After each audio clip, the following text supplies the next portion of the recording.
morale est quelque chose de complètement autre, qui ne se fonde pas du tout sur les religions ou les métaphysiques. Parce que la morale est quelque chose d'absolu, tandis que les métaphysiques et les religions, il y en a plusieurs. Donc elles sont dans la particularité et pas dans l'universalité. Il faut qu'il y ait dans l'homme une ouverture aux choses telles qu'elles sont, une ouverture à la vérité. Et donc il faut qu'il soit libre. Parce que si ces jugements étaient déterminés par des causes, alors l'homme serait comme un perroquet, comme un automate.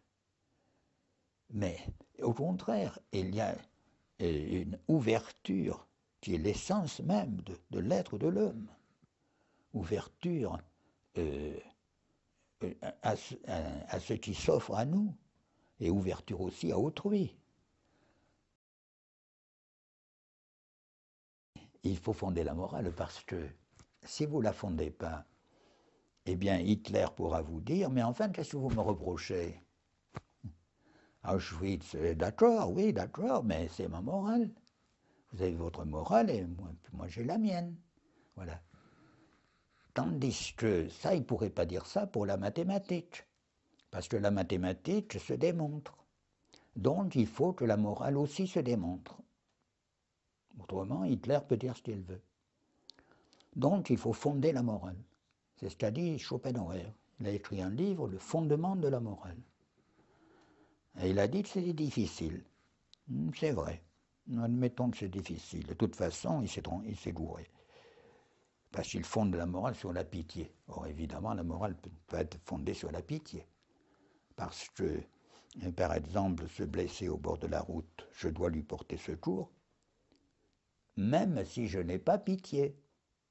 Donc, la morale ne se fonde pas sur la pitié. Elle ne se fonde pas sur l'amour.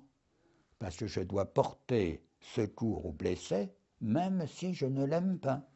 Si par exemple c'est un ennemi, dans la guerre par exemple, et c'est un blessé, mais c'est un ennemi, c'est un Allemand.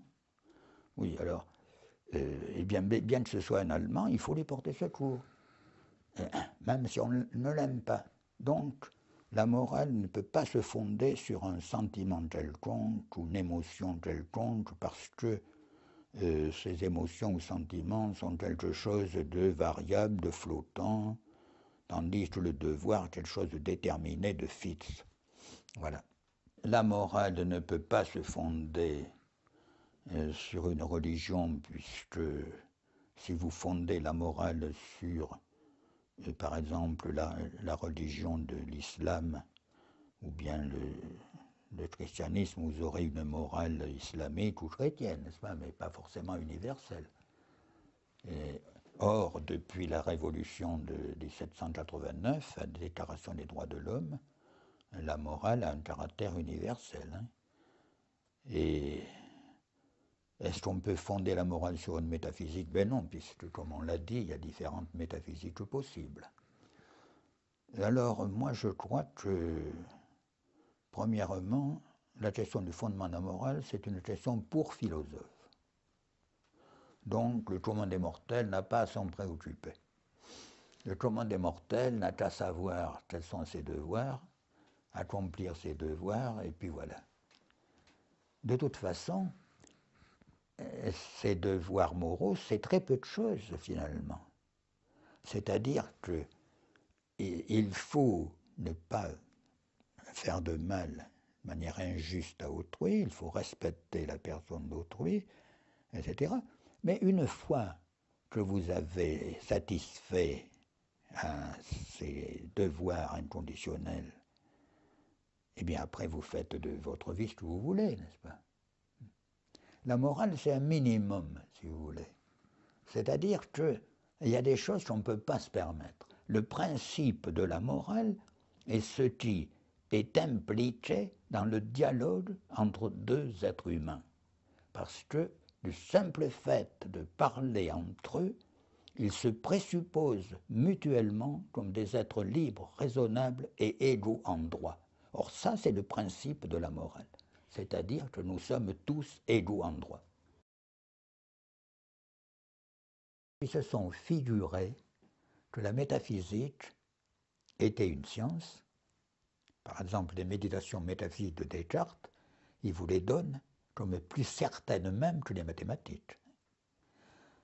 Ou bien que la métaphysique devait pouvoir se présenter comme science. Alors ça, c'est que dit Kant.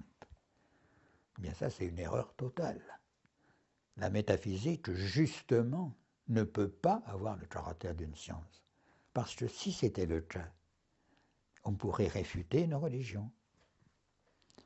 Mais on ne peut ni démontrer ni réfuter une métaphysique ou une religion. C'est pourquoi il y a plusieurs métaphysiques possibles.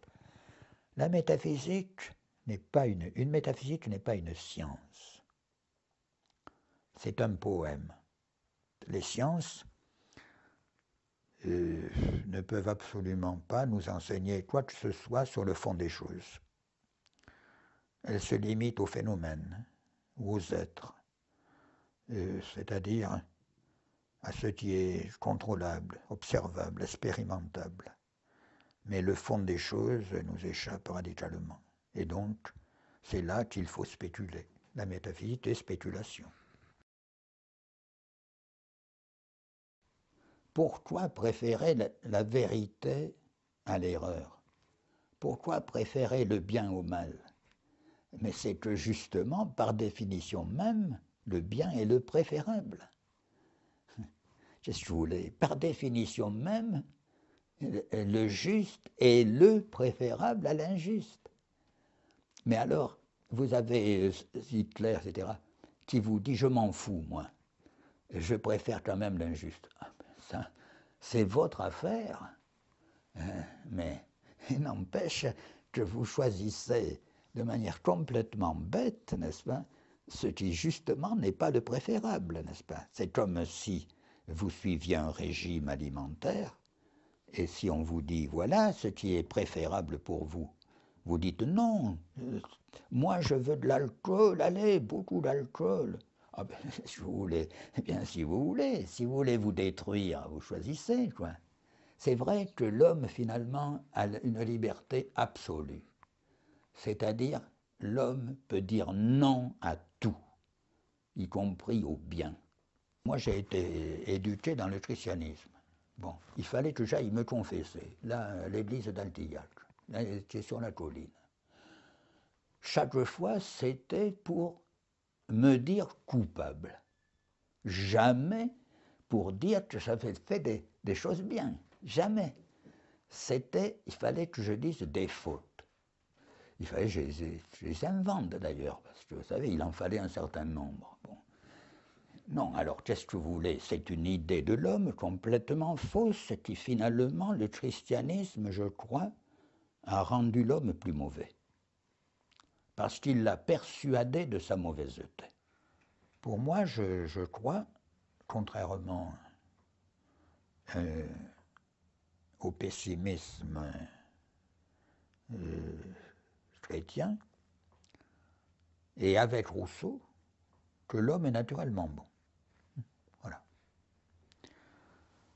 Je crois qu'il n'en vient au mal que lorsqu'il n'a pas ce qu'il veut.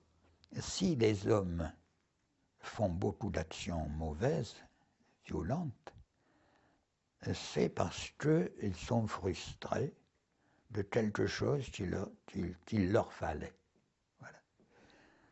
Mais originellement, je ne pense pas qu'il y ait de penchant au mal. Pourquoi?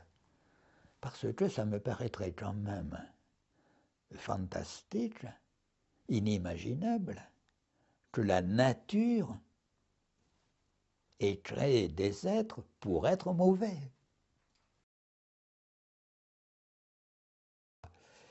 Vous voyez, l'éthique, qu'est-ce que c'est?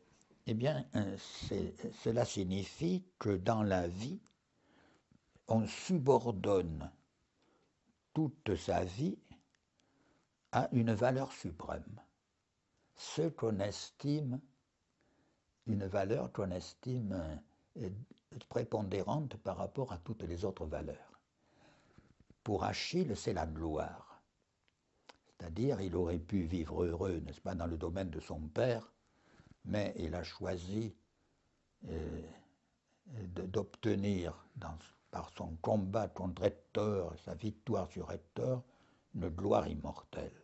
Bon, c'est ce qu'il ambitionnait. La Cléopâtre de Corneille, là, je ne sais pas si vous voyez cette tragédie, c'est une fanatique du pouvoir. Le pouvoir pour lui-même, seule chose qui l'intéresse. Bon. Pour le philosophe, c'est la vérité. Pour l'artiste, c'est la créativité, la création. Par exemple, pour Picasso, bien, fallait-il qu'il fasse toujours surgir, n'est-ce pas, de nouvelles toiles. Bon, pour le commun des mortels, c'est le bonheur. Il y a des moments où on est infidèle à soi, où on n'est pas soi. Et d'autres moments où on a le sentiment qu'on est vraiment soi. Et donc, il y a cette idée d'une espèce de fidélité à soi. Oui, il faut toujours être fidèle à cet idéal que l'on se fait de sa vie. Donc, mais ça revient à ce que je disais, qu'il ne faut pas se déporter hors de soi-même, mais qu'il faut rester dans la ligne, n'est-ce pas, qui est celle de notre vie. Ce que je peux dire, c'est que j'ai fait ce que j'ai voulu ce que j'ai fait. Voilà. Je ne me suis pas essayé dans des domaines où je savais que je n'avais pas les capacités.